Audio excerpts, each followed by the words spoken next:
I'm going to make an apology up front. As an Aussie and untutored in different languages, my pronunciations are going to be rather awful.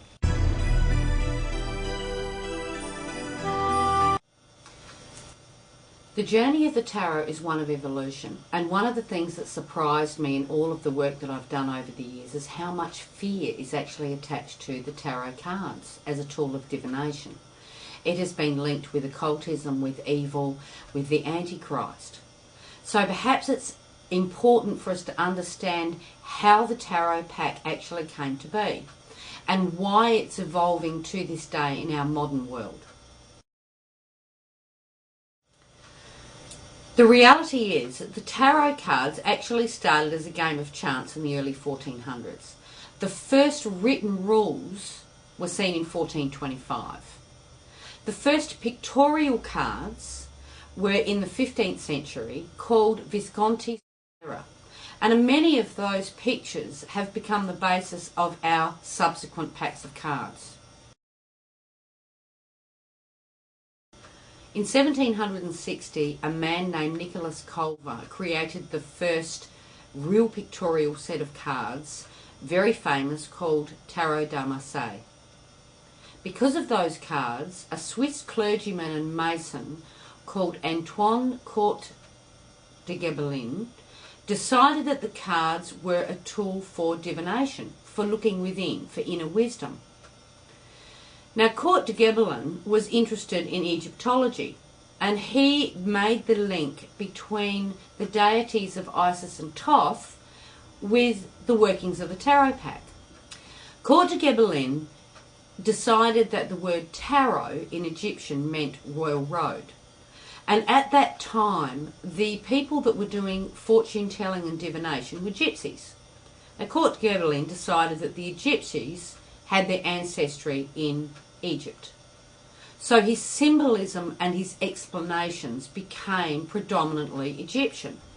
This is why with the Rider Waite system we see the sphinxes leading the chariot rather than the horses of the original artwork. This has been since rubbished by Egyptologists and subsequent historians, as was also rubbished by Rider Waite after he had produced his original cards. So for the first time in history, the tarot cards have been linked with magic and mysticism. We then have someone that comes onto the scene 100 years later with a man named Eliphas Levi. Now, Eliphas Levi was the son of a shoemaker, and he'd actually attended a seminary but then fell in love and decided to get married instead of becoming a man of the church. But he wrote treatises on magic and mysticism, 2 very minor works on religion and the inner belief system, and then 2 major works which subsequently got him thrown in jail. Eliphas Levi had a huge influence on the psychology of looking within during that period of time, and particularly around the structure of the Hermetic Order of the Golden Dawn. You have probably heard that the Golden Dawn is the basis of the tarot pack.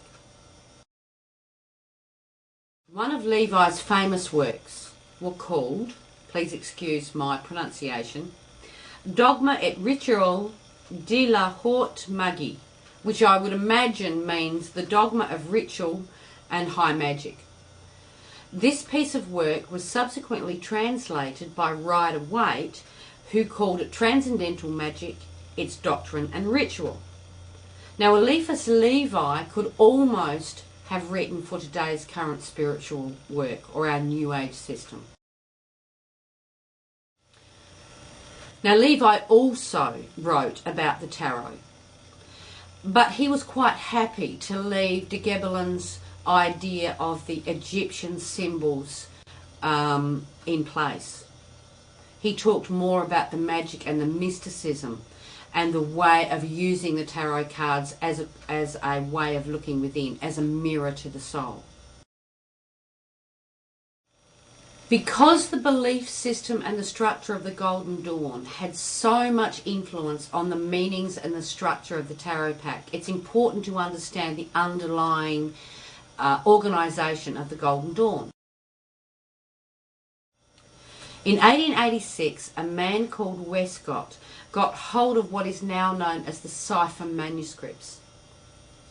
This was 60 folios or 60 pages dealing with the initiation rituals of magic and the elements of earth, air, fire and water.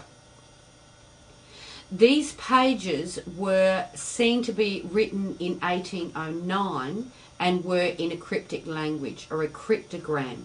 Now, the cryptogram has been attributed to an old German monk by the name of Trithemius, and so therefore it is called the Trithemius cipher.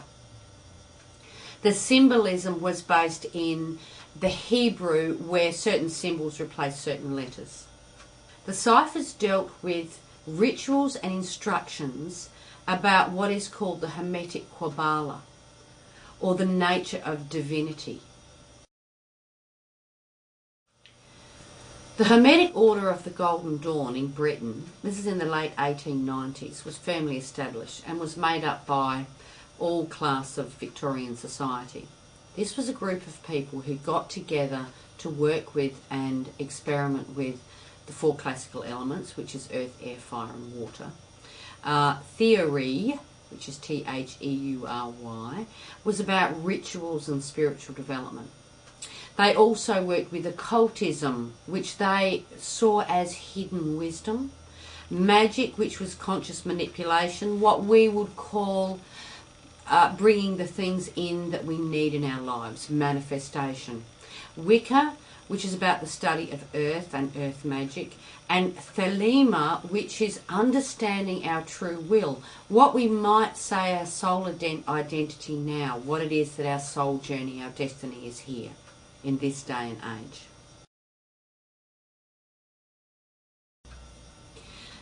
In the early 1900s, a group of people took over and became leaders of the Dawn, one of them being Rider Waite. Now, in 1909, Rider Waite wrote and designed and created the Rider Waite Tarot Pack. Now, one of the members of the Golden Dawn was Pamela Coleman Smith, and he recognised her as an artist, so asked her to design the cards based on his instructions and based on his interpretation of the Tarot Pack. Now, Rider Waite then decided that he would change the rituals, he would change the format, and he would change the structure of the Hermetic Order of the Golden Dawn to exclude all magic, and instead focused on Christian mysticism. Now, interestingly enough, you'll notice in the Rider Waite system that the Egyptian symbols still remain from the Gebelin.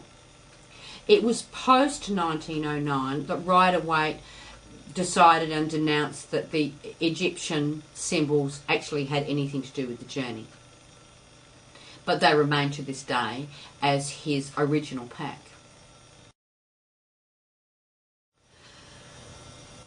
Rider Waite wrote The Key to the Tarot, explaining why he had created the symbols he had in the cards. And if you've read it, he actually argues with some of the other opinions around as to why this symbol was here and why that symbol was here. He leaves questions open himself within some of the meanings of the cards. The reality is that the Rider Waite pack became a bit of a bitzer.